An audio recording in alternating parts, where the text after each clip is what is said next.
Are you curious about the super prime banking crisis? Not subprime, super prime. Well, if you're wondering what it means and how it could impact you, in this video, we're going to break that down.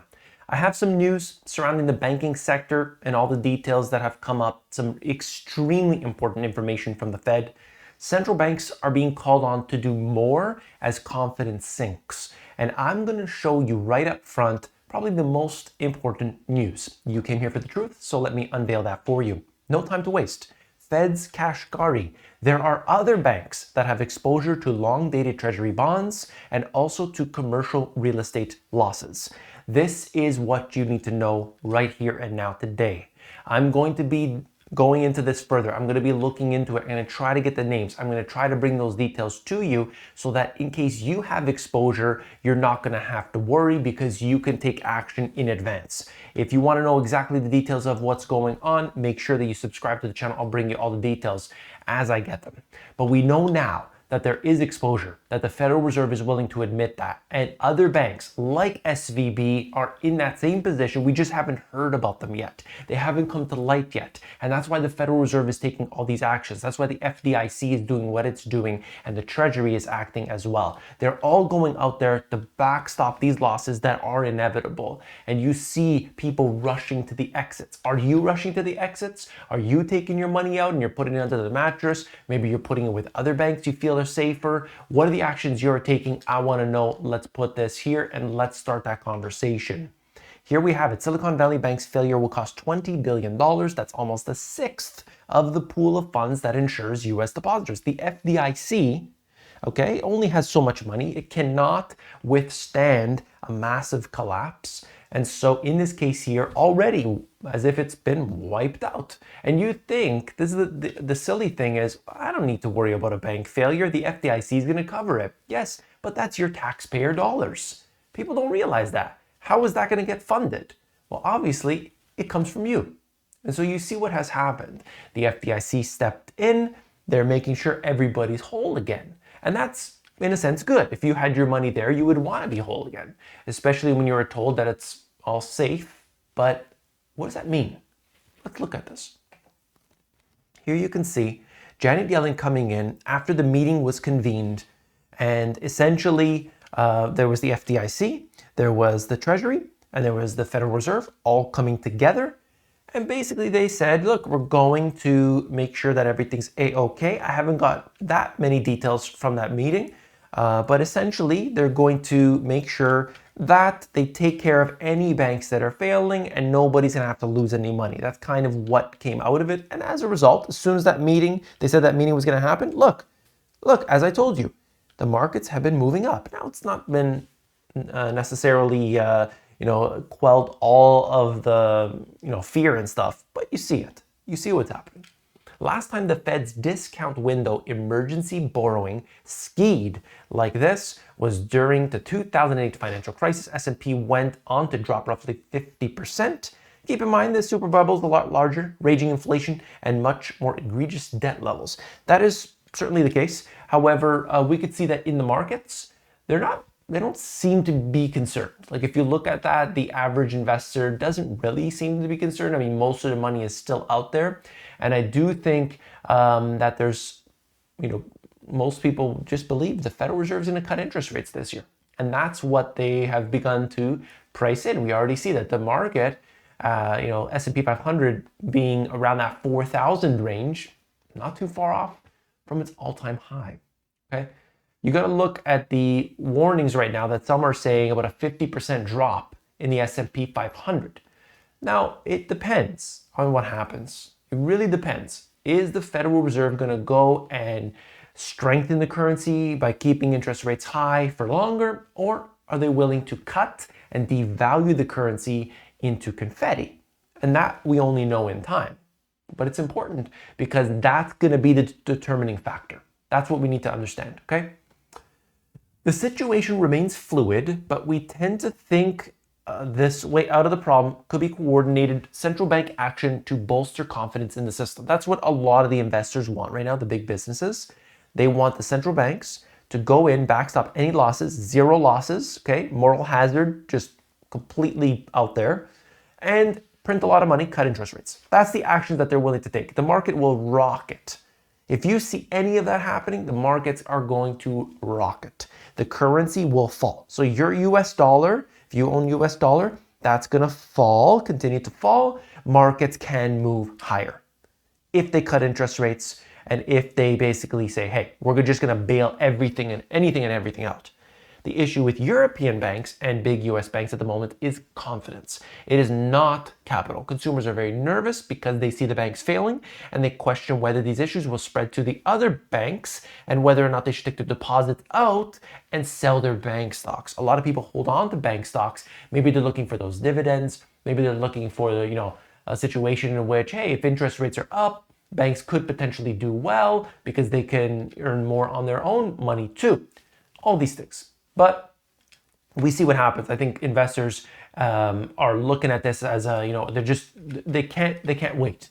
They can't wait. Yes, their money is moving into mutual funds, I should say money market funds, and that's one aspect. But you've got to look at it overall. I mean, look at where the markets have moved. It's been incredible to see the resilience in the markets. They don't care. They absolutely don't care. They're saying, nope, Fed's going to cut this year. I'm just going in right now. I'm not going to lose any time. I'm not going to lose any money. I'm going in right now. And that's up to you, what you want to decide on that.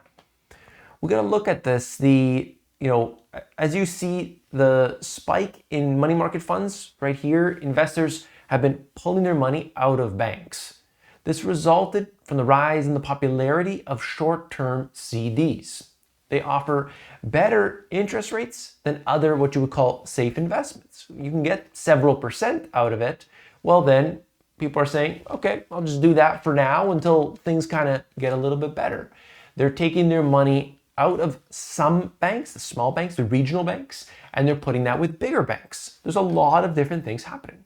And we're looking at the largest banking sector deposit outflow on record. I'll show you that right here in this segment. Look, money market funds swell by more than $286 billion as investors pull deposits from the banks. Goldman Sachs, JP Morgan, Fidelity benefit from big inflows amid turmoil in the financial sector. Of course, the big banks are doing well. They're always going to do well. That's who stands to gain. That's who benefits. The very first thing, the very first piece of information I showed you after the whole SVB thing started happening, money was leaving SVB. Where was it moving? JP Morgan. JP Morgan, that's right. Your friends at JP Morgan got the benefit from this. And we have here, I've shown you different things around this, and I'll show you another chart in just a second. But the rise in popularity of short-term CDs is a major driver of the banking crisis. CDs were one of the least popular investments over the last decade. Once people realized that you can get a 5% CD, deposit sensitivity spiked. Banks need to pay higher interest rates on their savings.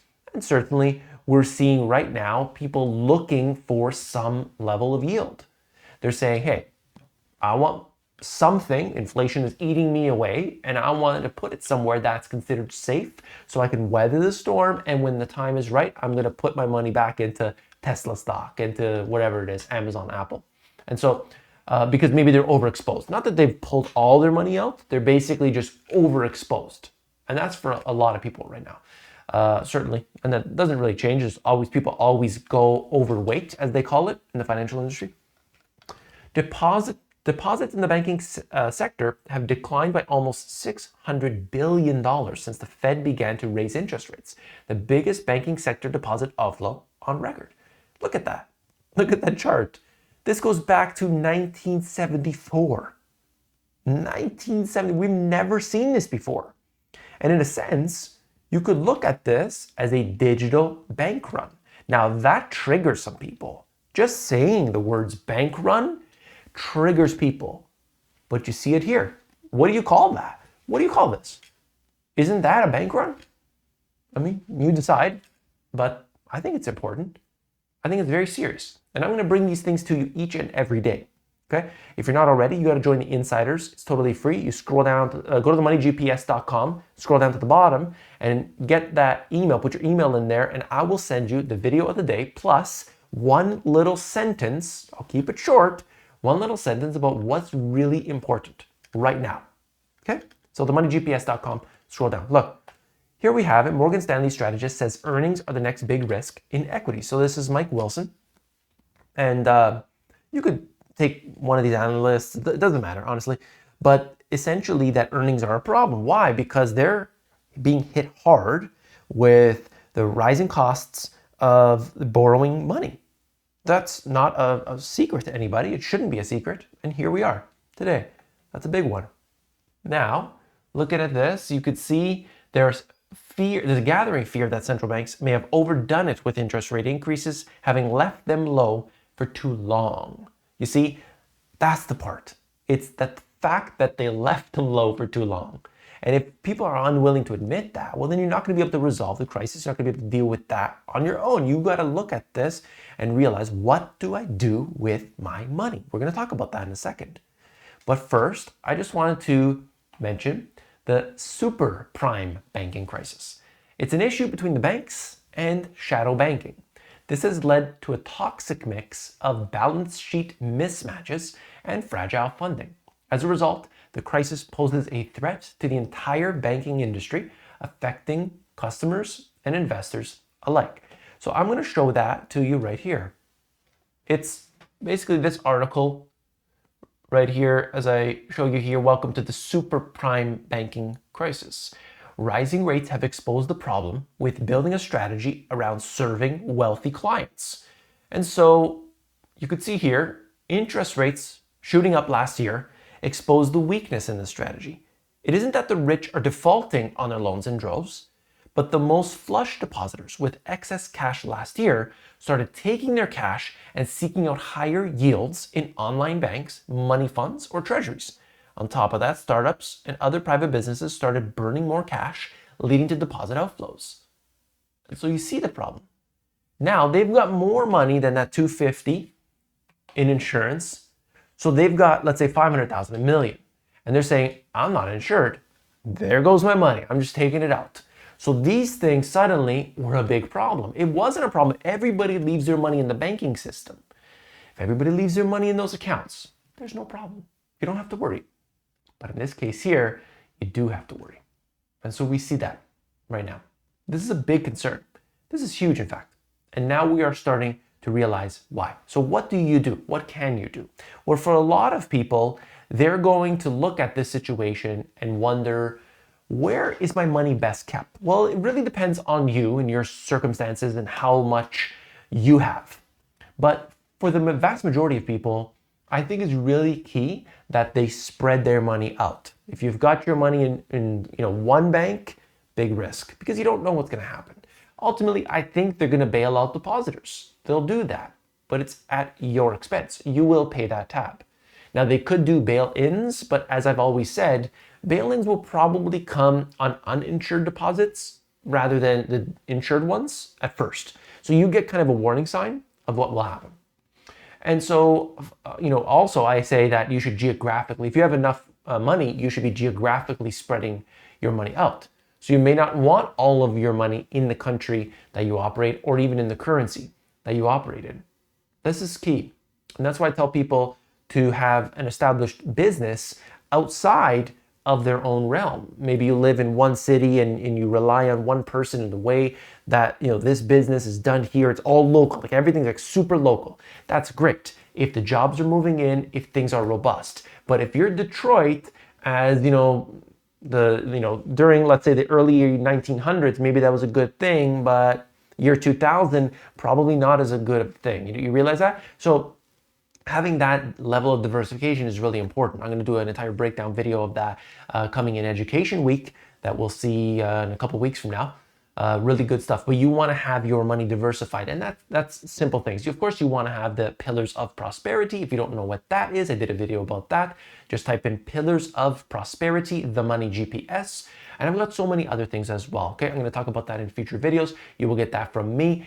And if you haven't already, got to sign up for the insiders. That should be right here. If not, go to themoneygps.com, scroll down to the bottom and fill in your email. I'm going to bring you the video of the day. Many people have been signing up to this as I've been mentioning it. I'll give you the video of the day and I give you one very important point of the day. So join me there at the insiders. I'll see you tomorrow. Take care.